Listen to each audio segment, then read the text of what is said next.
তৃতীয় শ্রেণীর ইংরেজি আমরা শিখবো unit 2 my friends family and numbers. এই ইউনিটে আমরা আজকে শিখবো লেসন 5। লেসন 5টা হলো মাই ফ্রেন্ড।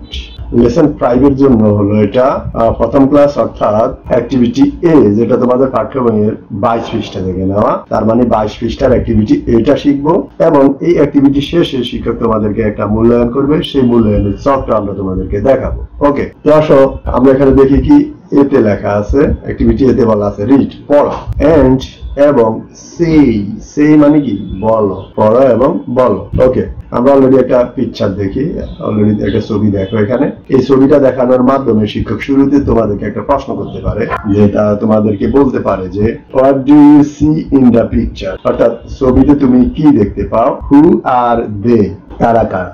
তার মানে প্রথম প্রশ্নের উত্তরে তুমি বলবা আই সি 3 বয়েজ।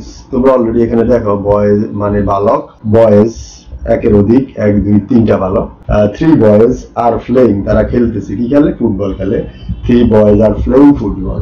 এরপরে বলা আছে যে হু আর দে, তারা কারা। দে আর ফ্রেন্ডস, এরা সবাই বন্ধু। আই থিঙ্ক, আমি মনে করি, মানে তুমি মনে করো যে এরা সবাইকে বন্ধু। ওকে, এবার আমরা এখানে কি বলা আছে আমরা সেগুলো পড়বো। ওকে, শুরুতে কি বলা আছে দেখো, আই এম সুনীল, আমি Sunil. I am 8 years old, আমার বয়স 8 বছর। আই হ্যাভ মেনি ফ্রেন্ডস, আমার কি আছে? মেনি মানে অনেকগুলা, মানে আমার অনেক বন্ধু রয়েছে। And Rahat is my best friend, আমার অনেকগুলা বন্ধু আছে, তার মধ্যে রাহাত হলো আমার সবচেয়ে ভালো বন্ধু, বেস্ট ফ্রেন্ড, ভালো বন্ধু। He is also 8 years old, অর্থাৎ আমার বয়স 8 বছর, সেই ক্ষেত্রে আমার বন্ধুর বয়সও কত বছর? 8 বছর। তার মানে আমার বন্ধুর বয়সও 8 বছর। এরপরে দেখো হি লিভস, সে বাস করে। নিয়ার মানে নিকটে। মাই হাউস, আমার বাড়ির নিকটে বাস করে। And we go to the same school, we go আমরা যাই, টু দ্য সেম মানে একই, আমরা একই স্কুলে পড়ালেখা করি। তার মানে সে আমার বাসার পাশেই থাকে এবং আমরা একই বিদ্যালয়ে যাই। কেমন? এরপরে দেখো Rahat is good at, good মানে ভালো আর গুড অ্যাট মানে হলো দক্ষ। সে কিসে দক্ষ? ইংরেজিতে। তার মানে রাহাত ইংরেজিতে দক্ষ। ইন দ্য আফটারনুন, বিকেল বেলা। আফটারনুন মানে বিকেল, ইন মানে মধ্যে, বিকেল বেলার মধ্যে বা বিকেলে। উই প্লে, আমরা খেলা করি ফুটবল, বিকেলে আমরা ফুটবল খেলি। তো আজকের এই লেসনটা শেষে শিক্ষক তোমাদেরকে যে ছকটার মাধ্যমে মূল্যায়ন করবে, আমরা সরাসরি সেই ছকটাতে চলে যাব। আজকের লেসন শেষে শিক্ষক তোমাদেরকে এই ছকটার মাধ্যমে মূল্যায়ন করবে। ওকে, এই ছকটার মাধ্যমে মূল্যায়ন করবে পারফরম্যান্স ইন্ডিকেটর, যেটাকে আমরা বলবো PI।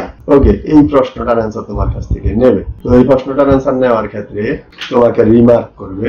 কিভাবে? যে 0 1 2 এইগুলা থেকে রিমার্ক করবে। অবটেন স্কোর 2 আর 1। তার মানে এই ছকটা কিভাবে মূল্যায়ন করতে আমরা অলরেডি প্রত্যেকটা ইউনিটেরই প্রথম ক্লাসে এই ছকটা মূল্যায়ন করার টেকনিকটা শিখিয়েছি। তোমরা চাইলে সেখান থেকে এই ছকটা মূল্যায়ন করার টেকনিকটা দেখে নিতে পারো। এছাড়াও আজকের লেসনে শিক্ষক তোমাদেরকে আরো প্রশ্ন করতে পারে, অর্থাৎ এই অ্যাক্টিভিটিতে আরো প্রশ্ন করা যেতে পারে। যে শিক্ষক এই অ্যাক্টিভিটির মাধ্যমে তোমাকে প্রশ্ন করতে পারে what is the text about, অর্থাৎ পাঠটি কি বিষয়ে। তোমরা বলবা যে মাই ফ্রেন্ড, আমার বন্ধু সম্পর্কে।